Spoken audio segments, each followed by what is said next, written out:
Kami mau memuji Tuhan dalam setiap keadaan kami Tuhan. Karena kami tahu hidup kami ada di dalam tangan Tuhan yang penuh kuasa. Tidak ada yang perlu kami takutkan untuk menjalani hari-hari kami. Karena selama Tuhan bersama dengan kami, maka selalu ada pertolongan. Terima kasih untuk pagi ini adalah bukti juga sebuah pertolongan penyertaan Allah. Sehingga kami boleh beribadah. Ada banyak orang hari ini tidak bisa beribadah karena sakit, mengalami kecelakaan, mengalami persoalan. Tapi hari ini kami ada semua karena Tuhan. Terimalah puji-pujian kami, permainan musik kami, penyembahan kami. Dan sebentar kami menerima firman-Mu, berbicaralah karena kami siap untuk mendengarkannya. Arahkan dan biarkan hidup kami seturut dengan kehendak Tuhan. Dalam nama Yesus Kristus kami berdoa, katakan sama-sama. Amin, amin. Silakan duduk, haleluya. Saya ingin menyapa saudara semua, shalom. Baik, terima kasih untuk Pak Gembala, Pak Pendeta Insan yang sudah memberikan kesempatan saya untuk kembali hadir di tengah-tengah saudara. Saya masih lupa kapan terakhir ke sini ya, sudah cukup lama sekali ya, sebelum pandemi.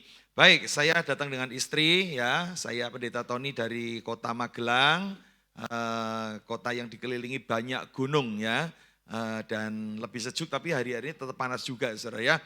Oke, hari ini karena saya diberikan kesempatan 2 kali khotbah, pagi dan sore, saya kasih tema yang berbeda. Pagi hari ini saya bicara, saat ini saya berbicara tentang Tuhan membuat yang besar menjadi kecil. Nanti sore, yang kecil menjadi besar. Nah, mau pilih yang mana? Ya, silakan. Mau dapat, saya mau dua-duanya silakan. Nanti sore datang lagi ya. Jadi pagi ini Tuhan membuat yang besar jadi kecil. Nanti sore yang kecil jadi besar. Wah ini Pak Tony ini lagi mau bikin sulapan atau seperti apa ya. Tapi mari kita akan perhatikan bahwa inilah yang Tuhan kerjakan dalam kehidupan kita. Bahwa dia sanggup membuat yang sesuatu yang tampaknya besar. Tapi dalam hadirat Tuhan, kalau ditolong oleh Tuhan maka semuanya bisa menjadi kecil. Katakan amin. Oke, untuk mendasari mari kita akan membaca satu ayat yang sangat penting ini. Dalam kitab Zakaria.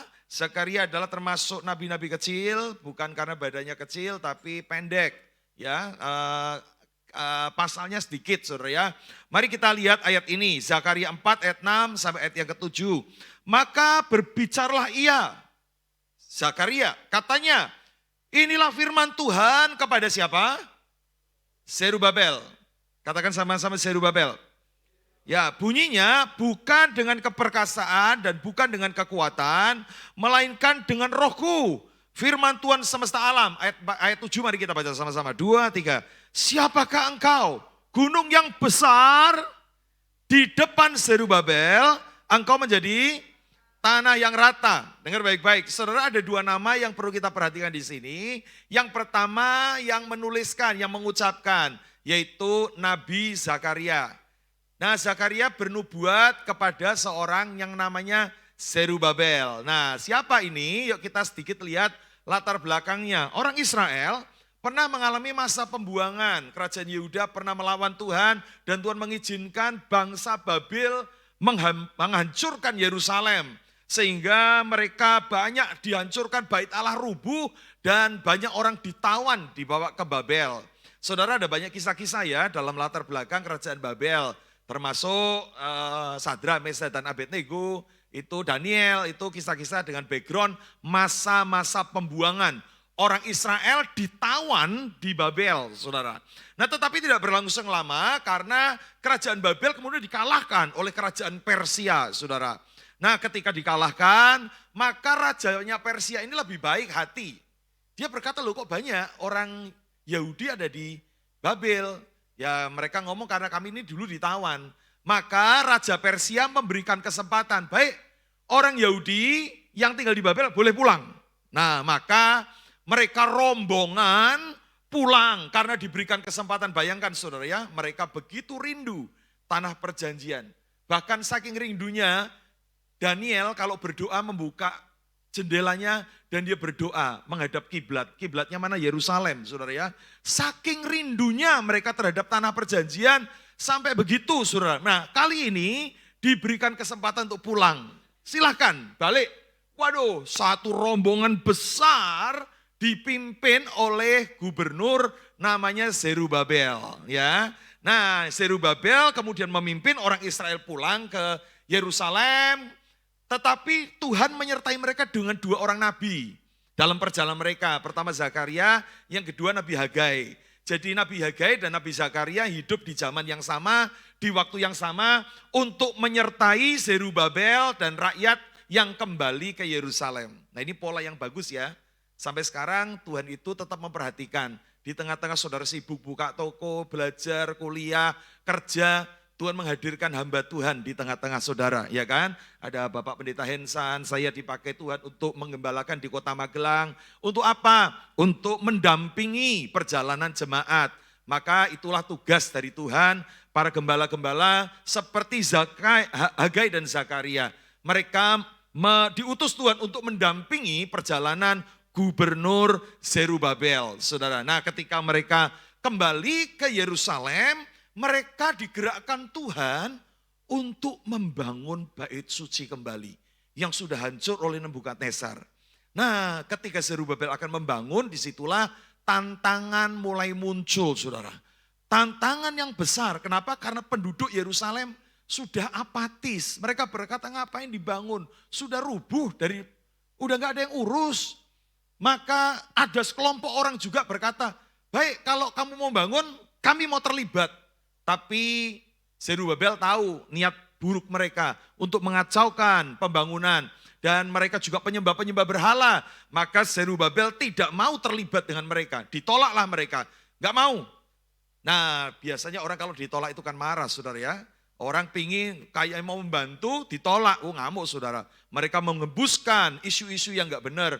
Wah, mau dibantu, gak mau, sombong lah, inilah macam-macam, saudara. Serangan terhadap Zerubabel begitu besar. Sebagian orang Israel udah apatis, gak mau. Sebagian ingin mengacaukan dengan ancaman-ancaman. Zerubabel dengan rakyat yang baru kembali membangun, mereka backgroundnya adalah orang buangan. Orang tawanan, tidak punya duit, tidak punya modal, tidak punya kemampuan membangun. Ketika rakyatnya suruh bangun sama Zerubabel, mereka ngomong, loh kalau kami bangun bait suci, lah kami tinggal di mana? Maka rakyat yang dipimpin Zerubabel keluar dari Babel menuju ke Yerusalem, mereka akhirnya sibuk membangun rumahnya masing-masing. Disitulah Zerubabel menghadapi sebuah masalah yang besar seperti gunung. Tidak punya kemampuan, tidak punya modal, tidak ada dukungan sama sekali. Bahkan dia disalah-salahkan, orang sibuk dengan urusannya sendiri. Sementara Tuhan berkata bangun bait suci. Saudara, dalam situasi seperti itulah muncul ayat yang tadi kita baca. Nah, kalau kita baca, kalau saya terjemahkan dalam bahasa yang sederhana, bunyinya begini, jangan takut dan kecil hati. Hei Zerubabel, tugas yang berat membangun kembali bait Allah akan dapat dilaksanakan bukan oleh kuat dan gagah manusia.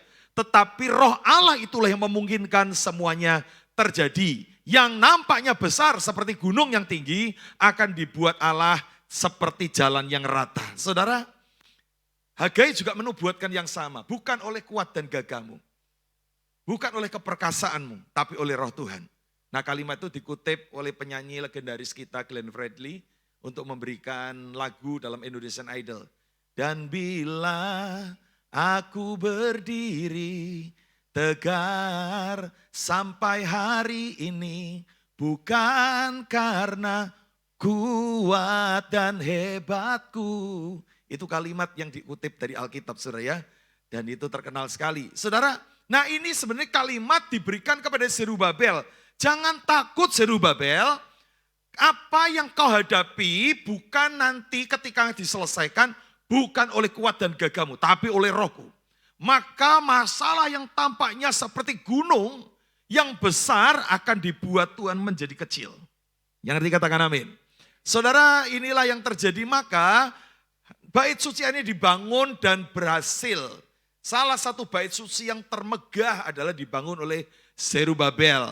Pekerjaan besar diubah menjadi kecil di hadapan Tuhan. Nah, inilah yang saya ingin kasih ide kepada kita semua pagi ini. Bahwa apapun yang tampaknya persoalan besar bagi kita, dengar baik-baik. Kalau kita mau libatkan Tuhan, maka yang besar akan dibuat Tuhan menjadi kecil.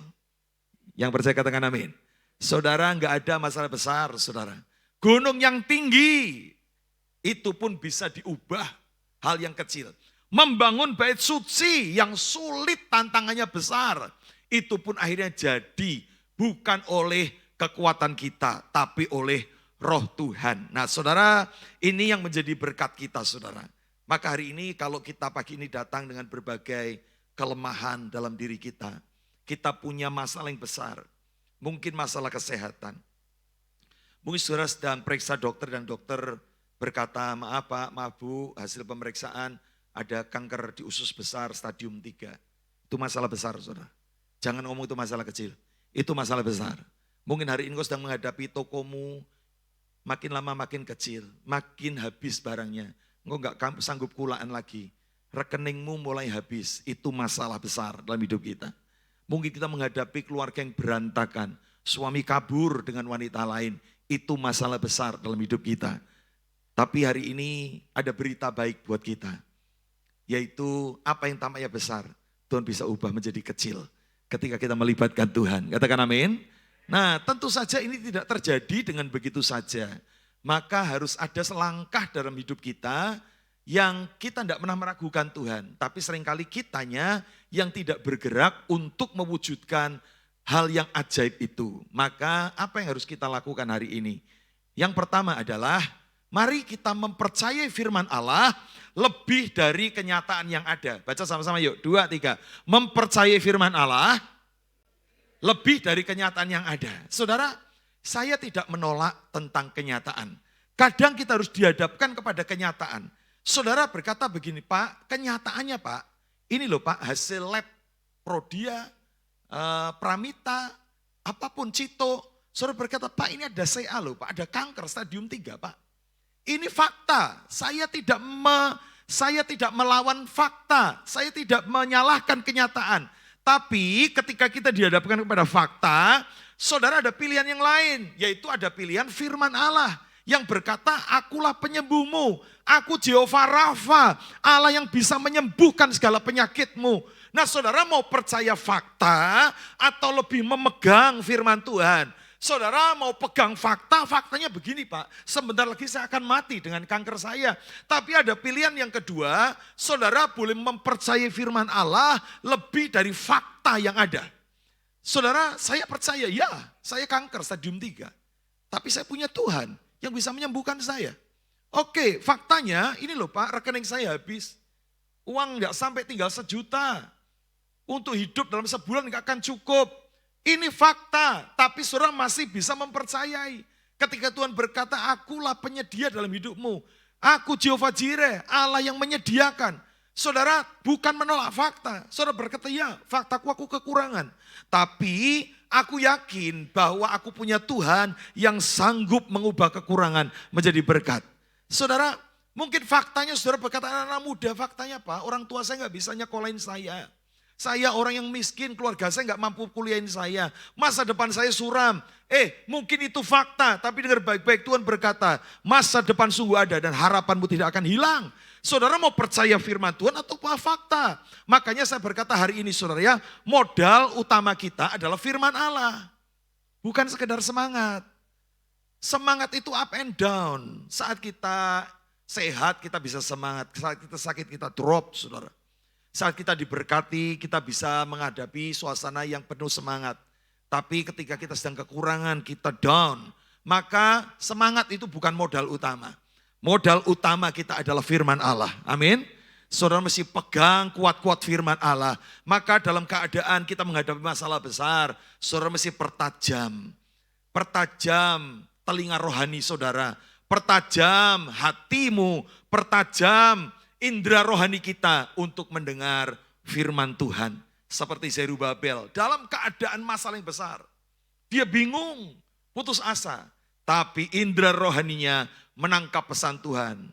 Jangan takut Zerubabel, bukan oleh keperkasaan dan kuatmu. Tapi oleh rohku. Kalau engkau menghadapi masalah seperti gunung yang besar, aku akan buat menjadi jalan yang rata. Saudara, ini yang harus kita lakukan ketika saudara menghadapi persoalan. Mulai pertajam indera rohani kita. Apa kehendak Tuhan dalam hidup saya? Apa yang Tuhan mau untuk aku kerjakan? Saudara mulai tangkap itu. Dan itu menjadi modal utama kita, yaitu firman Allah. Nah, seringkali ada kata-kata yang melemahkan kita. Yang berkata, sudahlah, jangan fanatik. Tidak usah fanatik, ini kenyataan. Kamu punya penyakit yang berat. Apa susahnya ikhtiar? Ikhtiar itu usaha, ya kan? Cobalah ikhtiar. Ya, di Parakan dekat Magelang ada suhu yang pinter. Datanglah kepadanya, sekali disembur kamu, sembuh penyakitmu. Apa susahnya ikhtiar, saudara? Maka kita akhirnya ikut-ikutan. Saudara, hari ini kita berkata bahwa apapun suara-suara negatif yang masuk kepada kita, kita katakan no. Saya tetap pegang firman Tuhan. Katakan amin. Saudara, jangan mau hidup di dalam hal begini. Maka kita harus mempercayai firman Tuhan lebih daripada kenyataan yang ada. Mungkin kenyataannya memang tidak memungkinkan, tapi kita ingat kita punya Tuhan yang sanggup mengubah kenyataan menjadi berkat yang besar, saudara. Yang kedua, saudara, apa yang harus kita alami? Allah, ini yang kita percayai, Allah yang Maha Kuasa itu yang sanggup mengubah yang besar jadi kecil. Maka kita percaya kepada Allah, sang pembuat mujizat yang besar itu menjadi kecil, saudara. Nah, saudara perhatikan di dalam Alkitab ada banyak hal yang tampaknya besar, tapi diubah itu menjadi kecil. Yang pertama, lihat Laut Merah ketika orang Israel dikejar Fir'aun di depan mereka Laut Merah. Laut Merah luas, dalam, lebar, tidak ada jalan keluar. Maka ketika mereka menghadapi begitu, ini masalah besar. Tapi dengan begitu mudahnya Tuhan berkata, udah pukul aja dengan tongkatnya Musa. Maka Tuhan bisa membuat Laut Merah itu menjadi kering. Dan 3 juta orang lebih orang Israel berjalan di tanah kering melewati Laut Merah yang tiba-tiba menjadi kering, saudara. Wow.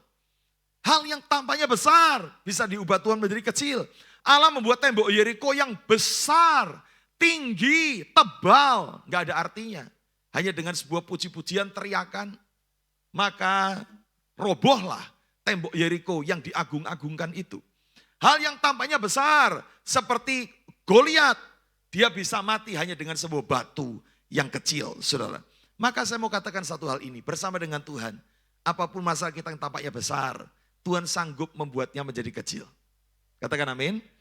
Wah, kadang saudara, jalan keluarnya itu kadang kita mikir ya. Saya berharap saudara jemaat mengalami pengalaman rohani yang begini ya. Saudara mengalami masalah besar, dan ketika selesai, saudara mau bersaksi gini ya. Di komsel-komsel nih, saudara akan bersaksi, ya ampun Pak, ya ampun ibu-ibu, saya itu dulu mengalami masalah, tak pikir habis kali ini hidupku. Jebul, ternyata solusinya memang kayak gitu. Ya ampun, kayak diwalik sama Tuhan, tiba-tiba semua berubah menjadi baik. Hal yang tampaknya besar, Tuhan bisa ubah menjadi sesuatu yang menjadi kecil. Amin. Saya melayani satu keluarga, bukan satu keluarga, seorang bapak yang sering nongkrong di depan gereja. Jadi dulu gereja kami, sempat kami ibadah di sebuah ruko, saudara ya. Nah di ruko kami buka kantor setiap hari, sering ada bapak-bapak yang ngerokok-ngerokok di depan. Di depan, duduk di depan terasnya gereja, depan ruko gitu. Ngerokok-ngerokok di situ sambil sandaran. Nah setiap hari, karena setiap hari saya jadi sering lihat si bapak ini, maka saya dekati dia, saya berkenalan, namanya siapa? Nama saya Yan, dia menyebutkan. Oh ya Pak Yan, lagi apa? Oh saya lagi nawar-nawarin tukang-tukang. Saudara, saya ngomong, lo kerjanya apa? Saya kerjanya maklar, bukan barangnya dia. Dia jualin punyanya orang kayu putih. Kayu putih itu untuk ngecor pondasi, ngecor slope gitu ya. Nah itu kayu putih itu dia nawar-nawarin sama mandor-mandor, butuh kayu putih enggak? Nah saya ada barang nih, itu pun bukan barangnya dia karena dia hanya maklar, dia ambil untung dari selisihnya. Dia cerita banyak, Pak saya ini baru pulang dari Bali, saya punya istri, saya punya anak-anak di rumahnya di situ. Ya dekat, dia menyebutkan sebuah desa di Magelang. Dan dia ngomong, saya ini baru pulang kurang lebih sebulan dalam kondisi gagal total. Saya pulang nggak punya uang, hidup saya miskin, dan saya di Bali juga sempat kena narkoba. Sehingga saya habis-habisan Pak. Saya pulang, istri saya juga nggak mau terima saya lagi. Dia ngomong jangan pulang, jangan injak rumah lagi. Anak-anak saya juga sudah dijauhkan dari saya. Wah, dia ngalami masalah yang begitu besar dalam dirinya. Dia udah terlanjur pulang ke Magelang, ditolak sama keluarganya. Saudara, nah saya kemudian tertarik untuk menginjili dia. Saya injili dia, saya perkenalkan Yesus, dan dia mau buka hati, tiba-tiba dia ngomong, Pak kebaktiannya jam berapa? Saya sebutkan jamnya, dan kemudian dia ngomong, setelah ikut kebaktian, dia berkata, Pak saya mau dibaptis. Wah, saya akhirnya melayani dia dan saya membaptis. Orang ini jadi orang Kristen ya. Dan masalah itu Tuhan ubah dengan begitu luar biasa. Kesaksiannya saudara, dia bersaksi di Komsel, satu kali dia dalam keadaan miskin seperti itu, dia naik motor, saya masih ingat Yamaha Vega, tapi itu bentuknya udah enggak karu-karuan, bahkan jangankan ngomong mesinnya yang bunyinya udah kayak truk saudara ya, standarnya pun enggak ada. Jadi kalau dia mau berhenti motornya disandarin di tembok saudara ya, karena standarnya enggak ada. Dia berkata, Pak hari ini saya mau saksikan bahwa Tuhan ubah hidup saya. Kenapa saudara? Karena dia simpel banget cara Tuhan menyelesaikan. Dia cerita kalau malam-malam hujan deras, dia ke ATM mau ambil duit saudara. Ketika dia ambil duit, sebelumnya dia melihat ada orang di dalam box ATM. Nah dia nunggu ketika orang ini keluar, masuk mobil, dia masuk. Nah dia masuk, dia lihat, apakah Anda ingin melanjutkan transaksi? Nah zaman dulu bukan zaman sekarang ya, ATM kalau ngomong begitu bisa dikeluarkan uang lagi. Kalau sekarang kan harus masukin PIN lagi kan gitu kan. Nah zaman dulu kan enggak. Apakah Anda ingin melanjutkan transaksi? Begitu ya. Dia ngomong, waduh ini orang lupa kartunya enggak diambil nih.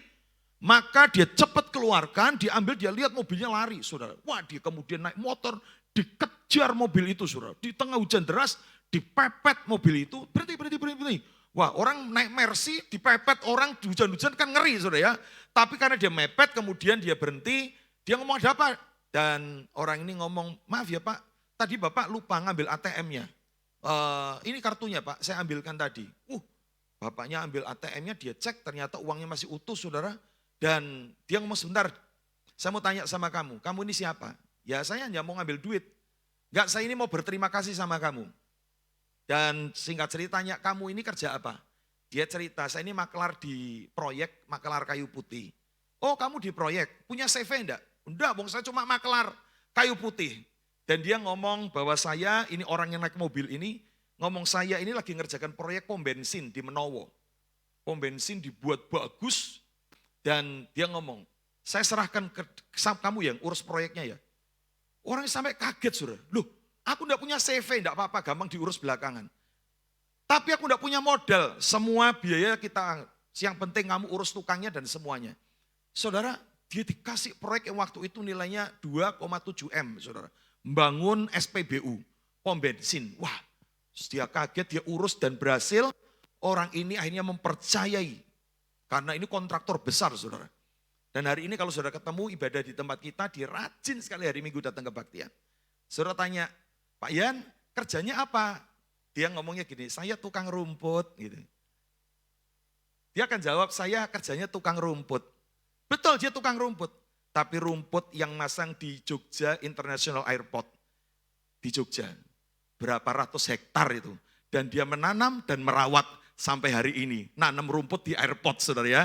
Untuk rumput airport itu nilainya ratusan miliar, saudara ya. Dan dia yang ngurusi rumputnya, saudara. Jadi kalau saudara mungkin berkesempatan mendarat di Jogja International Airport yang ada di samping laut itu ya, itu rumput yang nanam Pak Ian. Orang saya, saudara ya, orang jemaat di tempat kita. Saudara, mudah sekali. Masalah besar hanya karena ngambil ATM orang diserahkan, hidupnya berubah. Yang dikatakan amin. Maka hari ini enggak ada masalah yang tampak begitu besar. Semua di dalam tangan Tuhan, dia bisa mengubah dengan begitu mudahnya.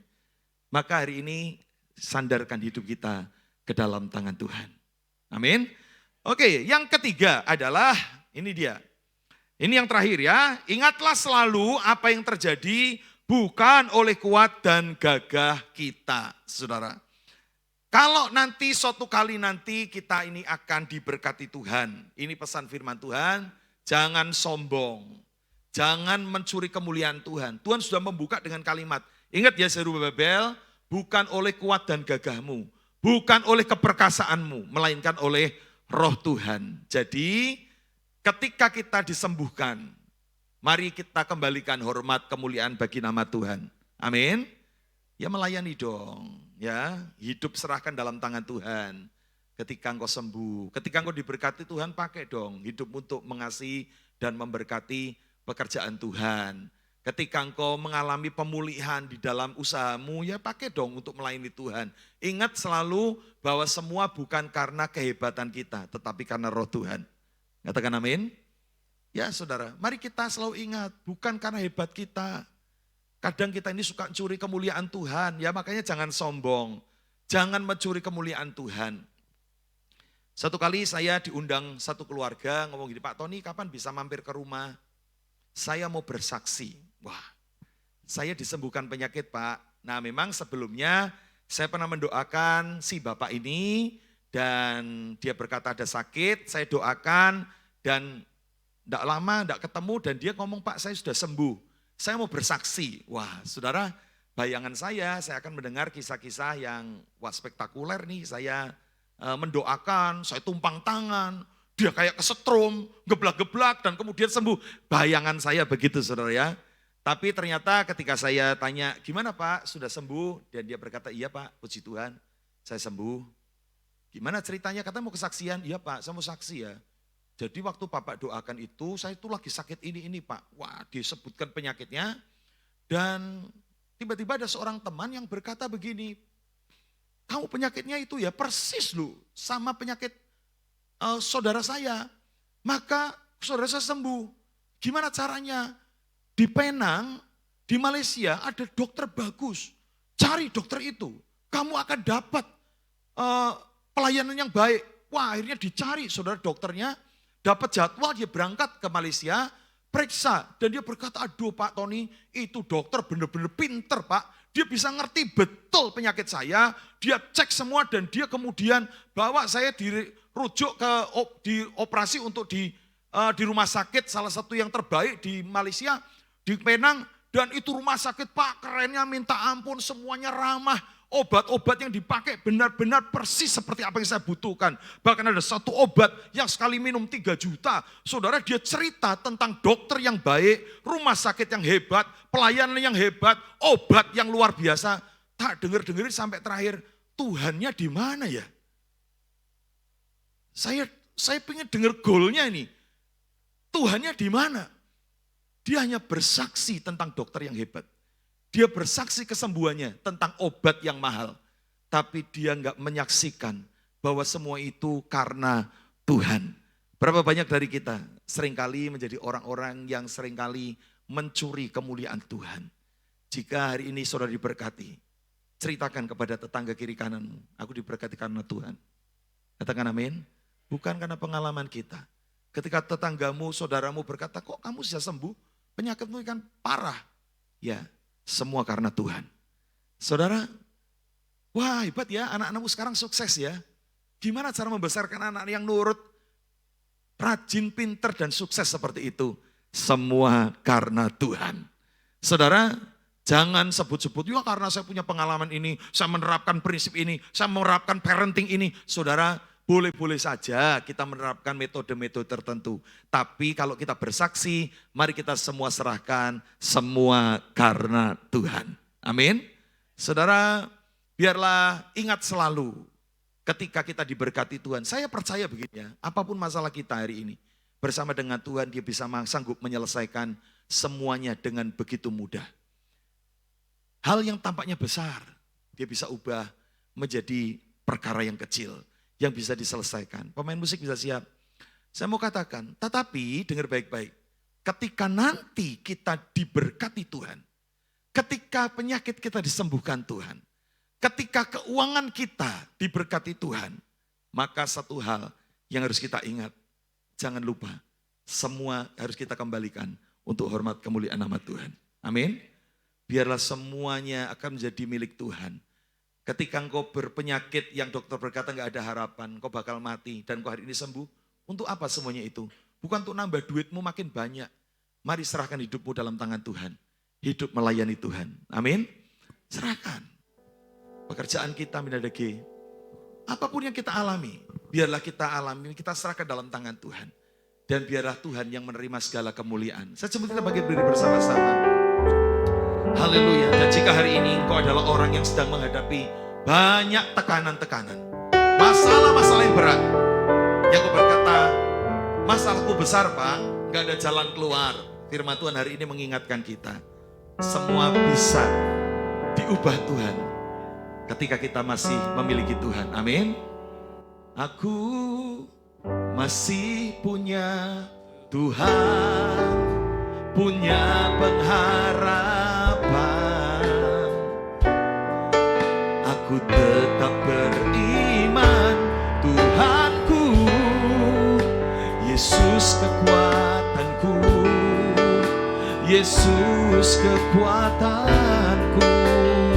Katakan, aku masih punya Tuhan, aku masih punya Tuhan, punya pengharapan. Katakan, aku tetap beriman, aku tetap beriman, Tuhanku, Yesus, Yesus kekuatanku, Yesus kekuatanku. Katakan, aku masih punya Tuhan, aku masih punya Tuhan. Boleh sekali lagi katakan, oh, aku masih punya Tuhan, punya pengharapan. Aku tetap beriman, aku tetap beriman, Tuhanku, Yesus kekuatanku, Yesus kekuatanku. aku masih punya Tuhan, masih punya Tuhan. Hari ini mungkin kita berkata, semua sudah habis Pak, semua sudah selesai, tidak ada yang tersisa sedikit pun, tidak ada pengharapan. Bahkan dokter berkata, sudahlah, tidak usah berobat lagi, tidak ada pantangan, makan apa yang kamu mau, karena hidupmu gak akan panjang. Mungkin hari ini kita berkata bahwa semua modalku habis Pak. Bagaimana saya mau memulai? Semua habis, semua selesai, tidak ada yang tersisa. Saya mau katakan saudara salah, masih ada yang tersisa, masih ada yang kita punya. Bisa berkata apa lagi Pak? Bahkan saya sudah gak punya harapan. Teman-teman meninggalkan, keluarga meninggalkan, keuanganku sudah gak ada, tidak ada harapan. Saya sudah tidak punya apa-apa lagi. Saya berkata saudara salah. Karena hari ini kita berkata, aku masih punya Tuhan, punya pengharapan. Aku tetap beriman, Tuhanku, Yesus kekuatanku. Katakan, Yesus kekuatanku. Aku masih punya Tuhan, aku masih punya Tuhan. Aku masih punya Tuhan. Selama kau punya Tuhan, masalahmu yang besar Dia bisa ubah menjadi kecil. Apapun tantanganmu, Dia sanggup mengubahnya. Aku tetap beriman, Tuhanku, Yesus kekuatanku, Yesus kekuatanku. Aku masih punya Tuhan, masih punya Tuhan. Maukah sekali lagi kita dengan sepenuh hati katakan,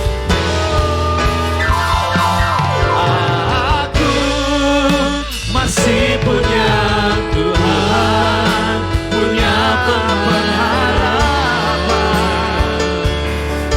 Aku tetap beriman, Tuhanku, Yesus kekuatanku, Yesus kekuatanku. katakan dengan mantap, Aku masih punya Tuhan. kami kembalikan, bahkan berlipat kali ganda.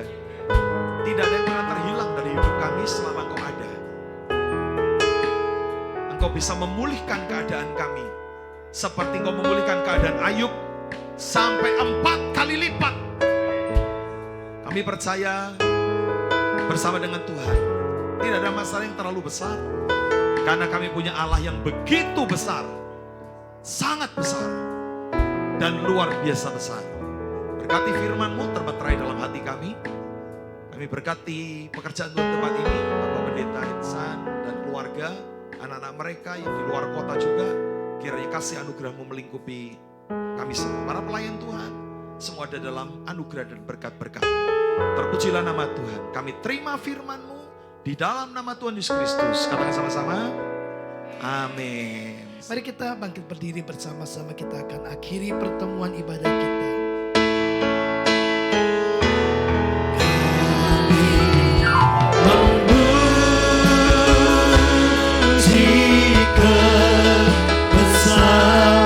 Dia Tuhan yang besar, Dia Tuhan yang ajaib. Ajaib Tuhan, ajaib Tuhan. Kami memuji kebesaran-Mu.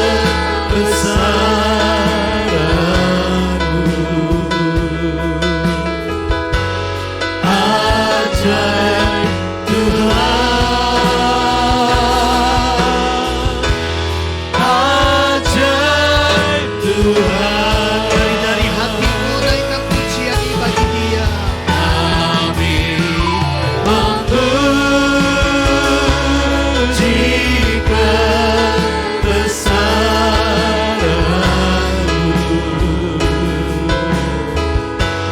Ajaib Tuhan, ajaib Tuhan. Kami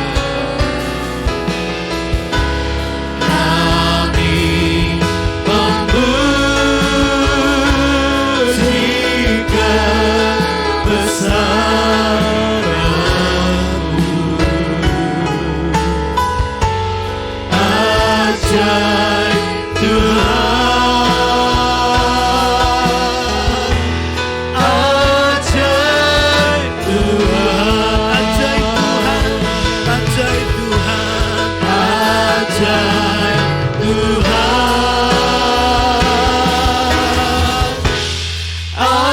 ajaib Tuhan. Di akhir ibadah kami, Tuhan, Engkau dipuji, ditinggikan, Engkau dimuliakan sebab Engkau layak terima segala pemujaan dan penyembahan kami. Di kesempatan ini kami terus berdoa memberkati bangsa kami Indonesia. Di tengah-tengah persiapan pesta demokrasi di tahun yang akan datang, kami percaya Indonesia dalam kendali Tuhan. Pada akhirnya kami tahu keputusan Tuhanlah yang akan terjadi di atas bangsa ini. Karena itu Tuhan, kami berdoa Tuhan pimpin pesta demokrasi di hari-hari terakhir ini menjelang kampanye sampai pada hari H pemilihan Presiden Republik Indonesia dengan wakil dan semua nanti Tuhan yang akan terlibat di dalam pelaksanaannya. Kami minta Tuhan Engkau memberikan keamanan, ketentraman dalam pemilihan yang akan dikerjakan semuanya berjalan dengan baik dan kehendak Tuhan yang terlaksana atas bangsa kami. Kami memberkati Indonesia, kami berkati kota kami Jatibarang, Brebes dan sekitarnya. Tuhan hadirkan gereja ada di tempat ini untuk tujuan memperluas kerajaan-Mu. Biar gereja ini bergerak dalam tuntunan Allah Roh Kudus, supaya kami bukan membangun apa apa yang menjadi keinginan kami, tapi kehendak Tuhanlah yang terlaksana lewat gerejamu di tempat ini. Terima kasih Tuhan untuk kebenaran firman Tuhan yang kami sudah terima. Bukan hanya menambah pengetahuan kami, tapi ini menjadi pewahyuan yang mendesak kepada kami untuk hidup di dalam setiap kebenaran firman Tuhan.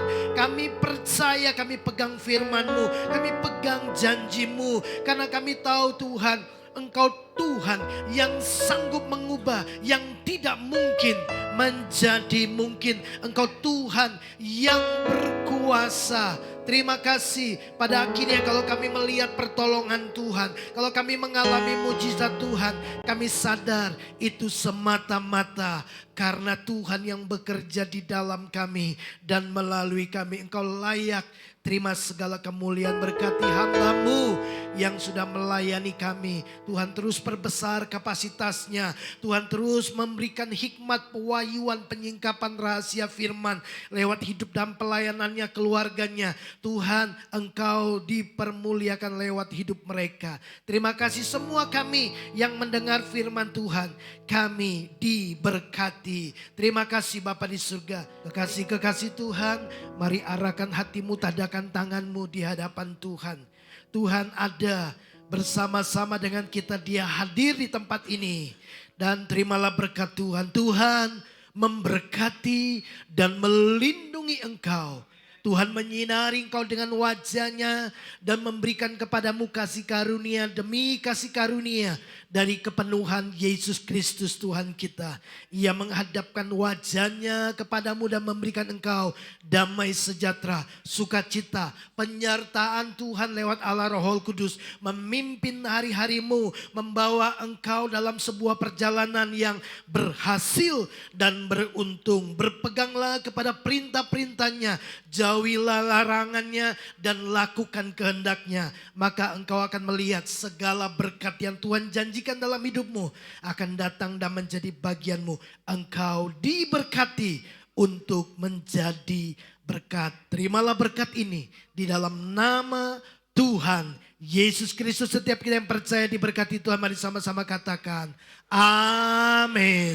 Selamat hari Minggu. Tuhan Yesus memberkati kita semua.